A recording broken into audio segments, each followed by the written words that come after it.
저희는 지금 우리가 교회가 감리교회에 속해 있는데요. 이 감리교회 본부에서 저희가 내주신 대강절 묵상집을 함께 묵상해 가고 있습니다. 자, 평상시에 저희가 쓰는 제목과 살짝 다른 느낌을 가질 수도 있고 또 본문이 여러 곳을 볼 수도 있지만 또 이런 시간을 통해서 우리가 하나님께서 우리가 되시는 또한 공동체 가운데 되시는 은혜를 경험할 수 있다고 저는 생각합니다.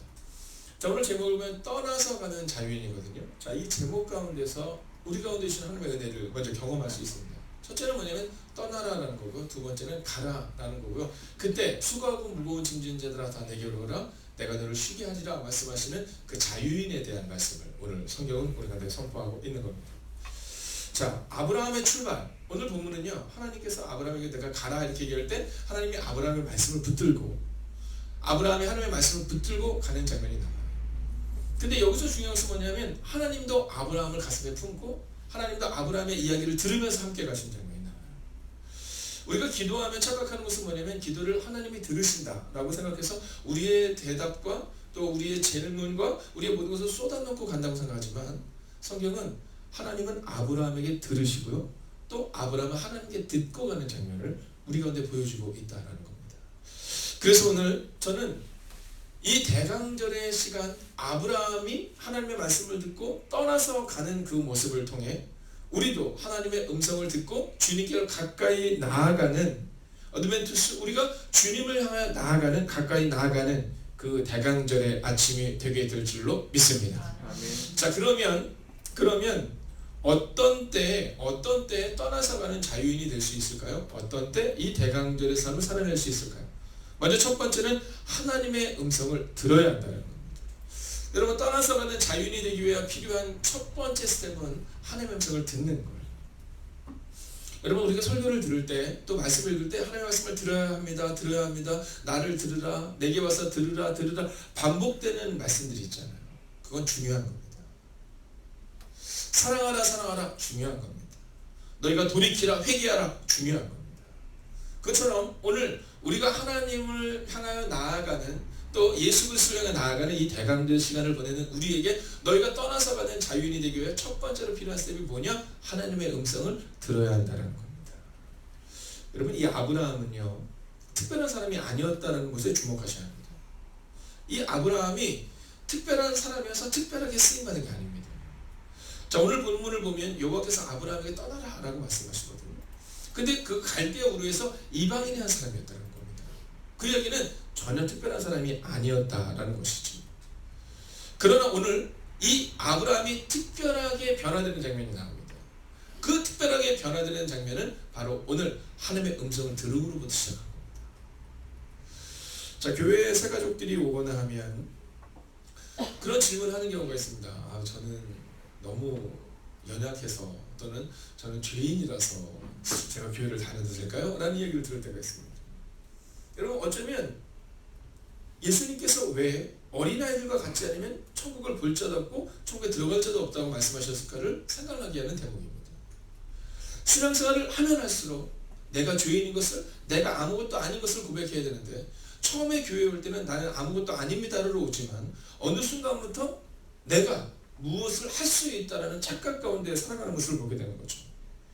자, 오늘 이 아브라함에게서 볼 수 있는 하나님의 은혜는 아브라함은 아무것도 아닌 사람이었지만 하나님의 음성을 들을 때 여러분, 이 아브라함이 왜 믿음의 조상이라는 얘기를 들어요? 네, 출발할 때부터 시작해서 그의 아들을 낳을 때, 아들을 바칠 때, 그리고 그의 마지막 순간까지도 그는 계속 하나님의 음성을 들어요. 여러분, 믿음의 사람이라는 것은 보여주는 것이 아니라 다른 사람들의 눈에 띄는 것입니다. 그렇다면 믿음의 사람이라는 것은 다른 사람들에게 보이기 위하여 경쟁심을 가지고 이기심의 발로를 가지고 믿음인 척 겸손인 척 살아가는 것이 아니라 오늘 이 아브라함처럼 그저 매일 하나님의 음성을 들으면 된다라는 겁니다. 사도행전 1장 8절 보면 오직 성령이 너에게 임하시면 너희가 권능을 받고 예루살렘과 온 유대와 사마리아와 땅 끝까지 이르러 내 복음의 증인이 되라 이렇게 말씀하세요. 여러분, 주님이 우리한테 말씀하실 때 너희가 가라 이렇게 말하지만 그냥 가라 말씀하지 않고 성령과 함께 가라 이렇게 말하는 거예요. 성령이 너에게 임하시면 너희가 권능을 받고 가라. 이 얘기는 반대로 얘기하면 성령을 받지 않았으면 기다리라는 거예요.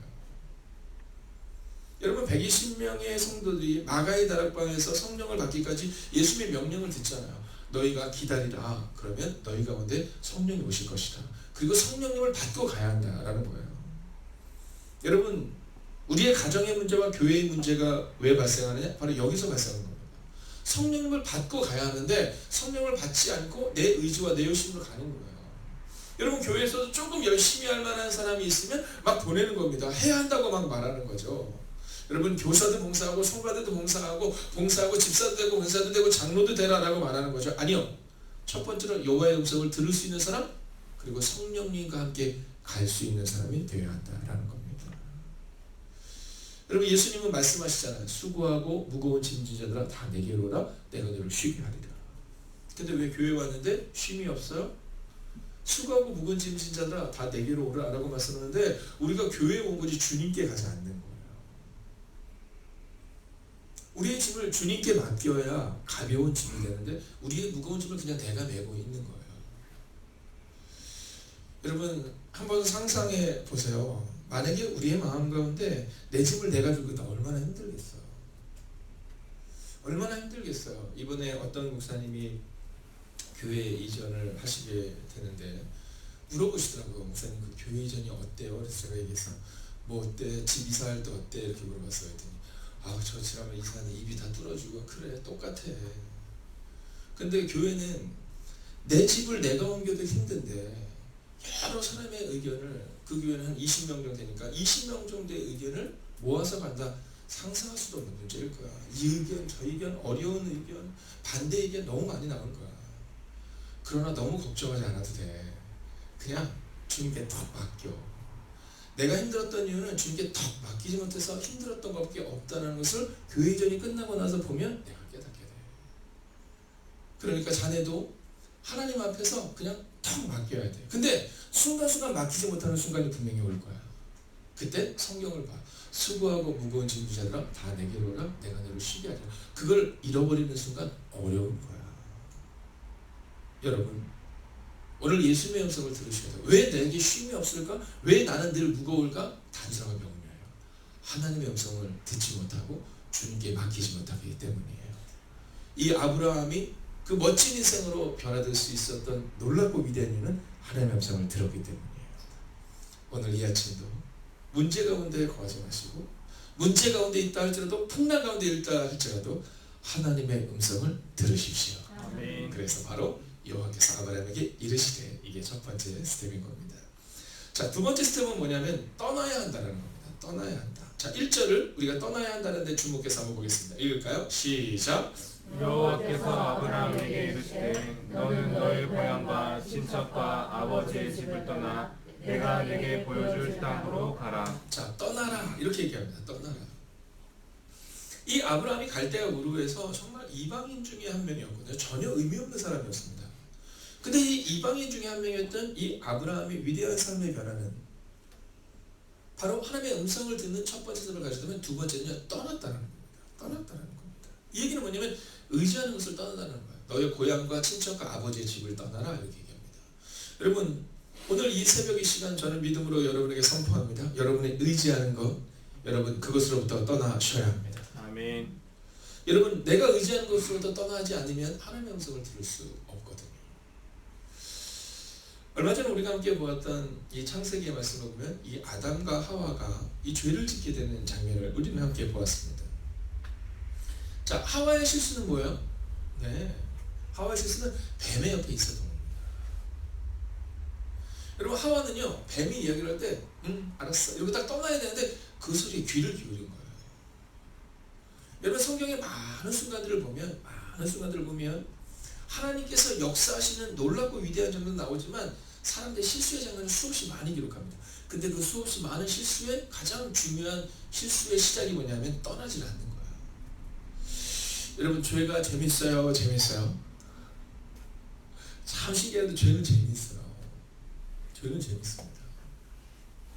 학교에서 아이들에게 가르칠 때 보면 인기 선생님이 된다는 게 참 어려워요. 이제 중학교에서 예배를 이렇게 인도할 때 보면 중학교에서 예배를 인도할 때면 이번에도 우리 위탁이라는 선생님이 계셔서 그분께서 기도를 하러 딱 올라오시는데 애들이 막 환호성을 지르는 거예요. 네. 우리 선생님 기도한다고 환호성을 지르는. 자, 어떤 선생님이 딱 올라올 때는요, 그 환호성이 있기도 하고 없기도 해요. 자, 그런데 제가 어렸을 때 이렇게 생각해보면 가까이 다가가고 싶은 선생님이 있었어요. 제가 이번 주에 설교를 하면서 아이들한테 그렇게 얘기했어요. 얘들아, 선생님에게 가까이 가야 한다. 이렇게 얘기했어요. 선생님에게 가까이 가야 한다. 선생님에게서 가르침을 받아야 되는데 선생님에게서 멀어지는 아이들이 있어요. 그러면 결코 아이들의 성장이 나타나기가 어려워요. 학교에서 선생님들을 향해서 우리 부모님이 꼭 기억하셔야 되는 것은 뭐냐면 선생님들의 말씀을 순종할 수 있도록 어렸을 때부터 잘 가르치셔야 돼요. 옛날에는 저 중고등부 때, 초등학교 때 학교에서 매 맞고 왔다는 막 부모님께 더 맞잖아요. 얘기를 못 하잖아요. 오직함 네가 맞고 왔니? 이러면서 막 혼났던 때가 있었는데 요즘은 안 그래요. 요즘은요, 유치원 애들도 막 학교에서 유치원에서 막 왔을 때 뭐 선생님한테서 이렇게 꾸중 들었어요. 그럼 뭐 네가 뭘 당장 전화 와요. 초등학교 당장 전화, 중학교 당장 전화. 아니에요. 어렸을 때부터 어떻게 되냐면 아이들이 선생님의 말씀에 잘 순종할 수 있는 걸 가르쳐야 되거든요. 우리 유치원에 무슨 문제가 있고 우리 학교에 무슨 문제가 있고 우리 고등학교, 중학교에 무슨 문제가 있다고 하는 것이 아니라 여러분, 아이들이 선생님을 떠나지 않도록 가르쳐야 돼요. 오늘도 선생님 말씀에 잘 순종했니? 좋은 질문했니? 늘 이런 질문을 던져야 되는 거예요. 근데 요즘에는 부모님들이, 중학교 부모님들도 아이들이 좀 문제가 있으면 그럼 최종적으로는 상담 선생님을 통해서 저한테 이렇게 오게 되거든요. 그럼 제가 얘기를 들어보면 그냥 명명백백하게 아이들이 잘못한 거야. 그래도 부모님들의 마음인데 아이가 잘못했다는 마음이 없어요. 네, 그러니까는 학교에서 막 문제가 자꾸 발생이 되는 거예요. 어떤 경우는 아이가 그 앞에 있는 아이 옷을 막 찢었어요, 뒤에서. 네, 근데 뭐냐면 그럴 수도 있지 이러는 거예요. 그럴 수도 있어요. 저는 그렇게 생각해요. 왜냐면 충분히 실수할 수 있어요. 우리도 그랬잖아요. 근데 문제는 아이가 그럴 수도 있지라는 마음을 가질 수 있어요. 왜냐면 아이는 실수할 수 있는 거니까. 네, 용납해주면 됩니다. 근데 그게 왜 안 되냐면 부모님도 그럴 수 있지라는 거예요. 아, 이 정도 가지고 뭘 학교에서 부르냐는 거예요. 아니, 옷을 찢다가 잘못하면 이 아이가 살도 찢을 뻔했어요. 이러는데 왜 진짜 좀 병원을 가면 되죠. 이런 식의 얘기가 나오거든요. 그때 저는 생각해요. 좋은 부모를 만나야 하는데 아이는 실수해도 괜찮습니다. 아이의 특권은 실수하는 거예요. 우리 저 뒤에 세운자매가 있잖아요. 자, 청년들의 특권은 뭐냐면요, 엄마한테 짜증내도 괜찮고요, 실수해도 괜찮은 거예요. 왜냐면 그때는 그런 거예요. 근데 엄마가 되고 나면 그럼 아이를 양육할 때 있어서 실수를 줄여야 되거든요. 부모가 막 그렇게 함부로 말하는 아이의 자녀들이 잘 되기가 어려워요. 학교에서 문제가 있어서 아이들을 딴 데로 보내는 경우가 있어요. 학교에서 이제 전학을 보내는 경우가 있는데 그때가 제일 힘들어요. 네, 그때 이제 묻거든요. 선생님들이 이 아이를 딴 데로 보내야 되니까 말하는 거. 근데 참 힘들어요. 그러면 저도 거기에 동의를 해야 되는데 그때 고민하게 되거든요. 어떤 고민이냐면 이 학교에서 다른 학교로 보내는 게 문제가 아니라 이 아이가 그 부모랑 계속해서 있는 이상 문제가 있을 텐데 라는 마음이 들어요. 근데 왜 학교를 다른 학교로 보내냐면 두 가지예요. 하나는 그 아이가 다른 아이들에게 나쁜 영향을 주지 않기 위해서 보내요. 그리고 또 하나는 혹시라도 이 아이가 다른 학교에 가서 좋은 친구를 만나면 좋겠다라는 마음을 보내요. 선생님들 그 마음으로 하지만 저는 기도하죠. 하나님, 이 아이의 마음 가운데 있는 상처의 90%는 그의 부모로부터 오는 것인데 그의 부모의 마음을 좀 만져달라고 기도합니다. 오늘 왜 하나님이 아브라함에게 고향과 친척과 아버지의 집을 떠나라고 했을까요? 여러분, 우상의 재물과 우상을 섬기는 그 땅을 떠나지 않으면 주님께로 가까울 수 없는 거예요. 친구들을 보면 어떤 친구들을 만나냐에 따라서 아이들의 인생이 달라져요. 오늘 여러분의 마음 가운데 하와가 뱀을 의지했듯이 뱀을 의지해서 안 돼요. 여러분의 마음 가운데 이 아브라함을 향해서 하나님이 떠나라고 말씀하신 이유를 잊지 말아야 돼요. 저는 오늘 여러분의 가정 가운데 있는 문제가 있다면 그 문제를 떠나시고, 죄가 있다면 죄를 떠나시고, 그리고 여러분의 자녀들을 양육할 수 있는 은혜가 있으셔서 하나님이 여러분으로부터 여러분의 자녀를 분리시키는 일이 발생되지 않을 수 있도록 여러분 굳건한 믿음의 사람들이 되시기를 주의 이름으로 축원하겠습니다. 아멘. 이제 마지막 세 번째입니다. 순종으로 가야 한다라는 겁니다. 순종으로 가야 합니다. 자, 오늘 하나님께서 이 아브라함에게 마지막으로 원하신 것은 네가 너의 본토 친척 아비의 집을 떠나라 이렇게 말하거든요. 근데 그때 아브라함이 그 말에 순종해요. 순종할 때 놀라운 일이 일어나는 거예요. 여러분, 말씀을 듣는다고 해서 놀라운 일이 일어나는 것이 아니라 순종할 때 놀라운 일이 일어난다는 겁니다. 저는 하나님이 말씀하시는 그 땅이 어떤 땅이냐면 딱 보여주는 땅이면 딱 좋겠어요. 야, 너 저 교회로 가라. 너 저 아파트로 가라. 너 저 집으로 가라. 이러면 좋겠어요. 박정범 원사님과 함께 대화를 할 때 참 처음에 인상 깊게 들었던 얘기가 있었어요. 그래서 뭐냐면 하나님이 내가 알지 못하는 곳을 예비하셨다는 거예요. 여러분, 우리의 인생 가운데 내가 가고 싶은 곳이 아니라 내가 알지 못하는 곳으로 하나님이 인도하셨다의 고백이 우리의 삶 가운데 계속 반복적으로 나와야 되는 거예요. 오늘 이 아브라함을 보세요. 내가 내게 보여줄 땅으로 가라. 거기가 어디예요? 묻지 않아요. 네, 주님 가라고 하시면 제가 가릴게요. 여러분, 이 아브라함이 처음부터 바로 가나안으로 간 게 아니에요. 하란이라는 곳에서 오래 머물러요. 여러분, 가라고 말씀하셨지만 그 땅까지 가는 기간이 내일이다 모레다 1년이다 6개월이다 이렇게 말씀하시는 것이 아니라 가야 하는 시간을 하나님이 정하시고 오직 아브라함이 한 건 딱 하나죠. 그건 뭐냐면 순종이에요. 저는 우리의 마음 가운데 이 순종을 기대하고 소망하는 2020년이 되기를 주의 이름으로 축원하겠습니다. 여러분, 순종하는 자만이, 믿음으로 걷는 자만이, 발걸음을 내딛는 자만이 역사를 경험할 수 있는 거예요. 여러분, 사람들은 베드로가 바닷속에서 빠져들어가는 것에 주목하지만 사실은 바다를 거는 사람은 베드로밖에 없잖아요. 왜요? 믿음으로 발을 내딛었기 때문에. 예수님이 걸으라고 하는 얘기를 그곳에 있었던 12명의 제자들이 다 들었어요. 그런데 베드로만이 발을 내딛었어요. 여러분, 요단강이 갈라진 것이 어떤 때에 가능합니까? 네, 제사장들이 믿음으로 발을 내딛을 때 요단강이 갈라져요. 2020년 여러분, 막막하다고 생각할 수 있습니다. 우리 가정이 될까? 생각할 수 있습니다. 여러분, 아브라함을 기억하십시오. 아브라함도 그렇게 출발한 겁니다. 야, 약속의 땅 가나안으로 가라가 아니라 그저 내가 내게 보여줄 땅으로 가라 라고 말씀하실 때 그 땅이 어딘지 몰랐지만, 즉 성경이 기록하고 있는 대로 갈 바를 알지 못했지만 그는 간 겁니다. 여러분, 그가 순종했을 때 어떤 놀라운 일이 일어나요? 하나님이 어떤 약속을 주세요? 2절을 함께 했습니다. 시작. 내가 너로 큰 민족을 이루고 내게 복을 주어 내 이름을 창대하게 하리니 너는 복이 될지라. 아멘. 여러분, 하나님이 이 약속을 주시는데 저는 이 약속이 오늘 2019년을 살아가고 있는 우리에게도 주는 하나님의 약속인 줄로 믿습니다. 아멘. 첫 번째는 큰 민족을 이루겠다는 거예요. 큰 민족을 이루겠다. 여러분, 축복의 첫 번째는 큰 민족을 이루겠다. 여러분, 저는 우리 행복이 가득한 교회가 이제 이 통일로 가운데 큰 민족을 이루게 될 줄로 믿습니다. 두 번째는 내게 복을 주겠다는 것입니다. 여러분, 저는 여러분에게 하나님의 놀라운 복이 임할 줄로 믿습니다. 여러분, 복을 주겠다는 겁니다. 세 번째는 뭐예요? 창대하게 하는, 즉 내 이름을 높이겠다는 겁니다. 내 이름을 높이겠다. 여러분, 내가 높이는 게 아닙니다. 여러분, 목사가 막 이름 높이기 위해서 노력하고, 막 장로님 막 이름 높이기 위해서 노력하고, 막 권사님 막 자기 이름 알아달라고 얘기하고, 집사님 내가 누구냐고 얘기하는 게 아니라 하나님이 내 이름을 창대하게 하겠다는 거예요. 여러분, 우리가 노력하는 게 아니라 하나님이 창대하겠다는 거예요. 그리고 마지막에 뭔지 아십니까? 중요한 메시지. 너는 복이 될지라. 할렐루야. 여러분, 그분이 우리 가운데 원하는 것은 우리가 복이 되는 거예요. 즉 축복의 통로가 되는 거예요. 여러분, 주님이 우리 가운데 원하시는 것은 바로 우리가 축복의 유통업자가 되기를 원하신다는 거죠. 여러분, 나를 통해서 내 주변에 있는 사람들이 하나님의 은혜 가운데 거해요. 나를 통해서 복이 될지라, 즉 축복의 통로가 될지라. 여러분, 나를 만나는 자녀마다 막 신앙이 살아나고 믿음이 살아나고 우리 가정이 살아나고 역사가 살아나는 일들이 나타날 것이라고 성경은 말하고 있다는 거예요.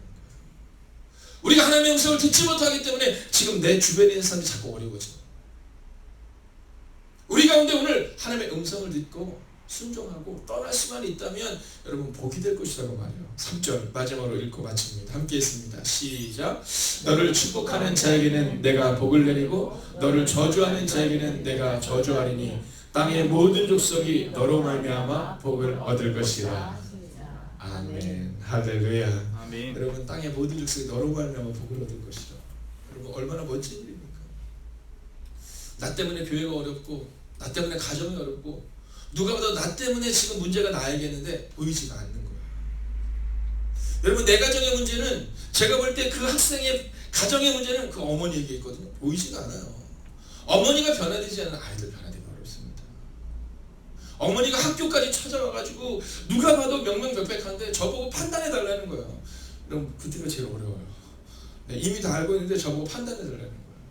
목사님한테 편을 들어야 되지 않냐고 막 저한테 얘기하는 거예요. 자기도 교회 다닌다는 거예요. 한 번은 제가 그분 불러서 이렇게 얘기했어요. 오늘 가셔서 목사님께 물어본 적 있습니까? 이렇게 물어봤어요. 하나님께 묻는 게 어려면 목사님께 물어보세요.